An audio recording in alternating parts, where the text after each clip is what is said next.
आज का हमारा क्वेश्चन है डिफाइन कंपनी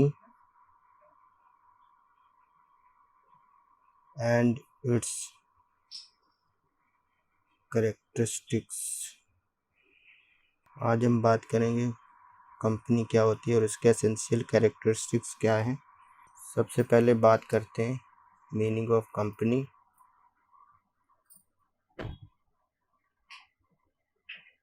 बात करें कंपनी की डेफिनेशन की तो a company is a registered association which is an artificial legal person. Company एक रजिस्टर्ड एसोसिएशन और आर्टिफिशियल लीगल पर्सन है जिसके पास अपनी इंडिपेंडेंट लीगल एंटिटी है और परपेचुअल सक्सेशन है और एक common seal and A capital comprised of transferable shares and carrying limited liability। तो जितने भी हमने ये फीचर्स यहाँ पे पढ़े उन सबको अभी एक एक करके आगे एक्सप्लेन करेंगे। अब बात करते हैं characteristics of a company. Company के क्या क्या कैरेक्टरिस्टिक्स है। फर्स्ट पॉइंट है हमारा incorporated association. A group of people get themselves registered under the Companies Act. More than 50% in any business must be registered। किसी भी बिजनेस में अगर 50 लोगों से ज़्यादा है तो उसको कंपनीज एक्ट के अंडर अपने आप को रजिस्टर करवाना पड़ेगा, नहीं तो it is deemed to be an illegal association. अगर ऐसा वो नहीं करते तो उसको इल्लीगल एसोसिएशन माना जाएगा। अगला पॉइंट है हमारा आर्टिफिशियल लीगल पर्सन।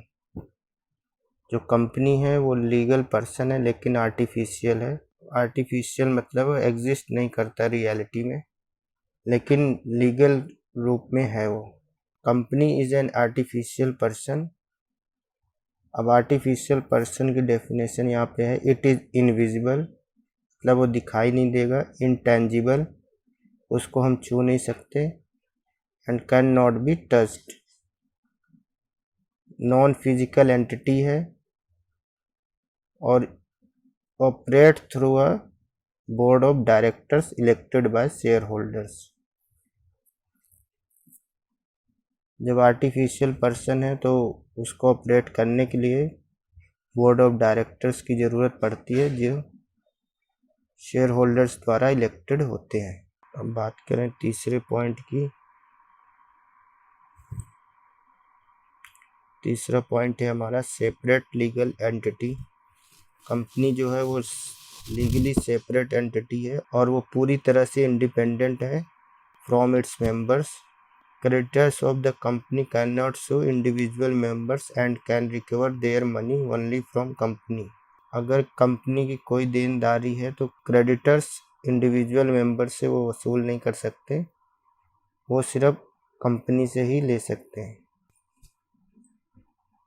अगला पॉइंट है हमारा परपेचुअल एग्जिस्टेंस। कंपनी की लाइफ डिपेंड नहीं करती है किसी की डेथ पे या इंसॉल्वेंसी और retirement of any share holders और डायरेक्टर्स। किसी भी शेयर होल्डर्स या डायरेक्टर्स के डेथ, रिटायरमेंट या इंसॉल्वेंसी से कंपनी की लाइफ नहीं डिसाइड होगी।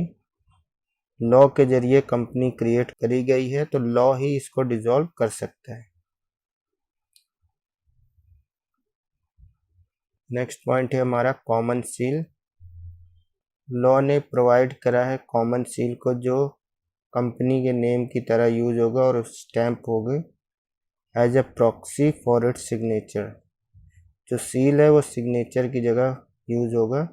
द कंपनीज अमेंडमेंट एक्ट 2015 ने कॉमन सील को ऑप्शनल कर दिया है by omitted its word and a common seal. फिर नेक्स्ट पॉइंट है लिमिटेड लाइबिलिटी। अ कंपनी में भी limited by shares, limited by guarantee. Share holders की लाइबिलिटी जो है वो लिमिटेड है to be unpaid value of their shares. अगर कंपनी किसी तरह की फाइनेंशियल प्रॉब्लम फेस करती है, डिफ़िकल्टी फेस करती है, तो शेयर होल्डर्स किसी भी तरह से लाइबल नहीं होंगे कि वो अपने पर्सनल एसेट से उस लाइबिलिटी को पे करे। फिर बात करते हैं नेक्स्ट ट्रांसफरेबल शेयर्स की। Under section 44 of the companies act 2013 any member in the company can transfer their shares, debentures and other interest. Transfer of shares is a legal right that cannot taken away by any provision in article. Companies act 2013 में section 44 के मुताबिक कोई भी member अपने shares, debentures और other interest transfer कर सकता है, वो उसका लीगल राइट है। आर्टिकल में किसी भी तरह का चेंज करके उसके इस राइट को छीन नहीं सकते। नेक्स्ट है separate property. Company is capable of owing and enjoying and disposing of property in its own name. Company capable है अपने नाम से कोई भी प्रॉपर्टी खरीद सकती है, उसको बेच सकती है और इंजॉय कर सकती है।